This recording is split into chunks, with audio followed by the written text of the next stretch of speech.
కొత్తిమీర కారం పచ్చడి అండి. మా అమ్మ నాకు నేర్పలేదు, నాకు వంటలు రావు అన్న వాళ్ళు కూడా వండొచ్చు. అంత సింపుల్. కొత్తిమీర వేయించుకోండి, చింతపండు ఉడకపెట్టుకోండి, కారం కలుపుకోండి, తాలింపు పెట్టుకోండి. చాలా ఇంతకన్నా ఈజీ పచ్చడి లేదు. చేసుకోండి. అద్భుతం. కొత్తిమీర నిల్వ పచ్చడి కాదు, ఒక వారం 10 రోజులు నేను చేసుకుంటాను. కానీ నిల్వ పచ్చడి ఉంటుంది. చింతపండు చేద్దాం ఈసారి, బెల్లం లేకుండా.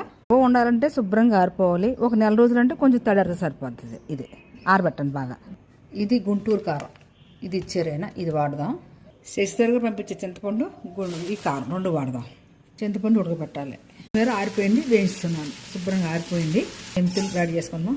ఆవాలు కూడా 1 స్పూను చల్లారి పెడుతున్నా. ఉప్పు, చింతపండు, కొత్తిమీర కొడదాం. 1 కప్పుడు కారం వేద్దాం. ఎండుమిర్చి, మెంతులు, ఆవాలు, వెల్లుల్లిపాయలు, ఇంగువ, మెంతిపిండి, ఆవుపిండి. తాలింపులో కలిపేద్దామే. కొత్తిమీర కారం పచ్చడి రెడీ అండి. టేస్ట్ చూద్దామా? చేయటానికి వద్దు. టూర్కి వెళ్ళినప్పుడు, ఊరికి వెళ్ళినప్పుడు, ఏదైనా బయటకు వెళ్ళినప్పుడు బాగా బాగుంటుందండి. రైస్లోకి బాగుంటుంది, మన పచ్చళ్ళకి అన్నట్టుగా బాగుంటుంది, దారులు బూర్లు అన్నట్టు బాగుంటుంది.